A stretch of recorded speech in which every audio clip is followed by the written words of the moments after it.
Hi everyone, welcome to మన ఊరు వంటిల్లు. ఇవాళ మన ఊరు వంటిల్లో సింపుల్గా ఈజీగా కాలీఫ్లవర్ మసాలా కర్రీ చేసుకుందాం రండి.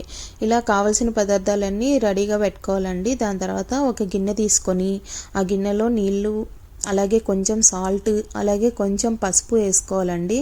దాని తర్వాత ఈ నీళ్ళల్లోకి మనం ఇందాక చూపించిన కాలీఫ్లవర్ ముక్కలు వేసుకొని కాసేపు పక్కన పెట్టుకోవాలి.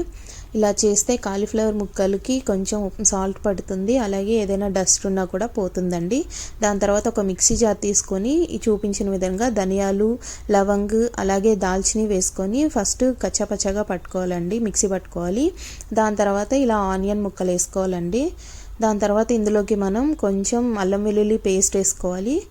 ఇష్టం లేని వాళ్ళు స్కిప్ చేయొచ్చు, కానీ వేసుకుంటే చాలా బాగుంటుందండి. దీని తర్వాత ఇందులోకి కొంచెం సాల్ట్, అలాగే కొంచెం రుచికి సరిపడా కారం, నేనైతే ఇక్కడ 1 స్పూన్ దాకా కారం వేస్తున్నానండి. మరీ ఎక్కువ స్పైసీ కాకుండా, అంటే లవంగాలతో ఘాటు వస్తుంది కాబట్టి ఇలా కొంచెం కారం వేసుకున్నాను. దాని తర్వాత కొంచెం పసుపు వేసుకున్నానండి.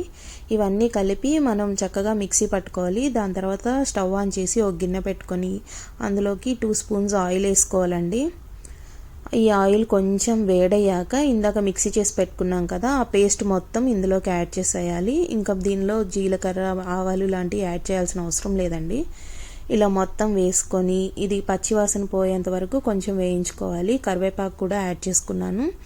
ఇలా కొంచెం వేగిన తర్వాత, పచ్చివాసన పోయిన తర్వాత ఇందులోకి ఇందాక మనం నీళ్ళల్లో వేసి పెట్టుకున్న కాలీఫ్లవర్ ముక్కలన్నీ యాడ్ చేసుకోవాలండి.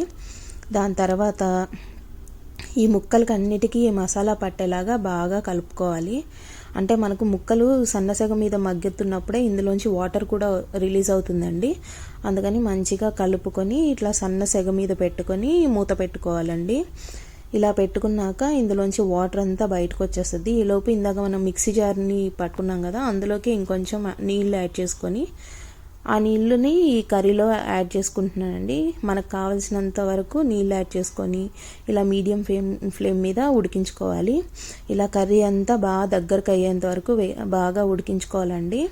మధ్య మధ్యలో కలుపుకుంటూ చక్కగా ఉడికించుకొని కొత్తిమీర చల్లుకొని దింపేసుకుంటే మన కాలీఫ్లవర్ మసాలా కర్రీ రెడీ అయిపోతుందండి.